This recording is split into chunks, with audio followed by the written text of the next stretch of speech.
So, I had been a photographer for 18 years before I began the microsculpture project. And in that time, I'd shot global ad campaigns, I had the opportunity to photograph some of my generation's icons, and I was traveling the world. You know, I got to a point in my career that I dreamed of getting to, and yet for some reason I still felt a little bit unfulfilled. You know, despite the extraordinary things I was shooting and experiencing, they'd started to feel a little bit ordinary to me. And I was also getting concerned about how disposable photography had started to feel in the digital world. And I really wanted to produce images that had a sense of worth again. And I needed a subject that felt extraordinary. Sometimes I wish I had the eyes of a child. And by that I mean I wish I could look at the world in the same way as I did when I was a small boy. I think there's a danger as we get older that our curiosity becomes slightly muted or dulled by familiarity. And as a visual creator, one of the challenges for me is to present the familiar in a new and engaging way. Fortunately for me, though, I've got two great kids who are still curious about the world. Sebastian, he's still curious about the world, and in 2014, in spring, he brought in a ground beetle from the garden. And there was nothing particularly special about this insect. You know, it was a common species. But he was still curious, and he brought it up to my office, and we decided to look at it under his microscope. He had a little science kit for Christmas. And this is what we saw. Now, when I first saw this, it blew me away. You know, up here, this is the back of the ground beetle. When I first saw it, it reminded me of a galaxy. And all the time, this had just been outside our window. You know, I was looking for this extraordinary subject, and it took Seb's eyes and curiosity to bring it into me. And so I decided to photograph it for him, and this is what I produced. And I basically asked myself two simple questions. The first one, you know, could I take all my knowledge and skill of photographic lighting and take that onto a subject that's 5 millimeters long? But also, could I keep creative control over that lighting on a subject that size? And so I practiced on some other found specimens, and then I approached the Oxford University Museum of Natural History to see if I could have access to their collection to progress the project.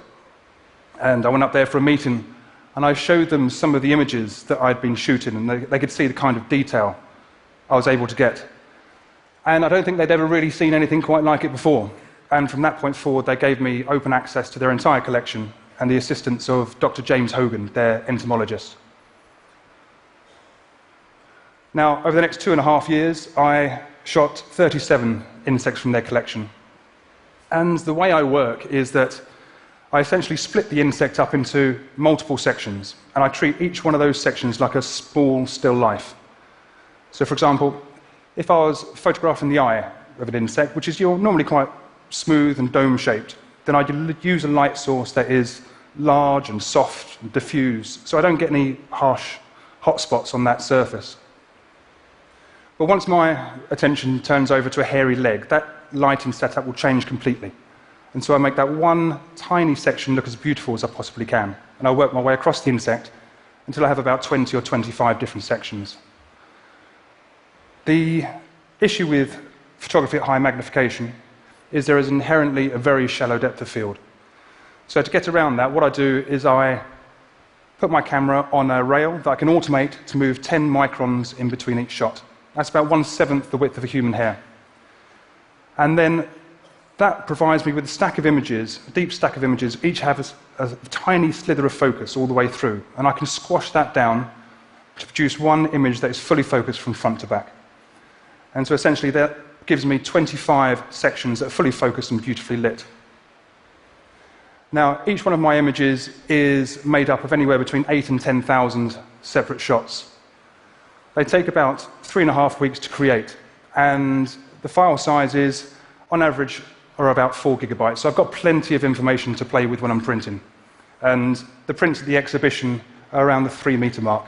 In fact, I had a show in Milan 2 weeks ago, and we had some prints there that were 9 meters long. But, you know, I realized that these images, they still have to work in the digital world. You know, there's no point in me putting all my blood, sweat, and tears into these pictures if they're only going to be shown 500 pixels on a screen. So with the help of Rob Chandler and Will Cookson, we developed a website that enables the viewer to immerse themselves in to the full 4 gigabyte files, and they can explore all that microscopic detail. And so if you have time, and I encourage you, please visit microsculpture.net and go and have a play. It's good fun. So I first showed the work at Oxford, and since then it's moved on to the Middle East. It's now back in Europe and goes to Copenhagen this month. And the feedback has been great. You know, I get emails actually all over the world from teachers at the moment who are using the website in school. The kids are using them on the tablet, they're zooming into the pictures and using it for art class, biology class. And that's not something I planned, that's just a beautiful offshoot of the project. In fact, one of the things I like to do at the exhibitions is actually look at the kiddies' reactions. And they could have, you know, standing in front of a 3-metre insect, they could have been horrified, but they don't. They look in wonder. This little chap here, he stood there for 5 minutes motionless. And at the end of the day, actually, at the end of the day at the exhibitions, we have to wipe down the lower third of the big prints. Just to remove all those sticky handprints, because all they want to do is touch those big bugs. Now, I want to leave you with one final image, if that's okay, and this is to do with Charles Darwin. Now, one of the recent images that I photographed was this one here. And I'm talking about the creature in the box, not my cat. And this is a shield bug that Charles Darwin brought back from Australia on the HMS Beagle in 1836.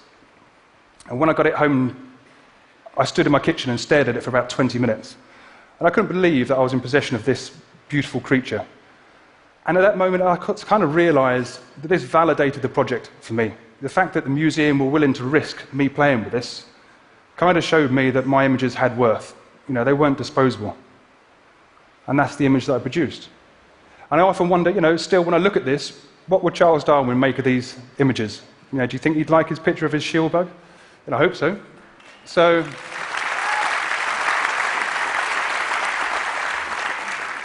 you know, I think it's strange in a way. I'm a visual person, I'm a creative person, but I still needed the eyes of a child to find my extraordinary subject.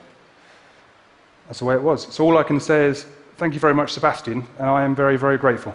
Thank you.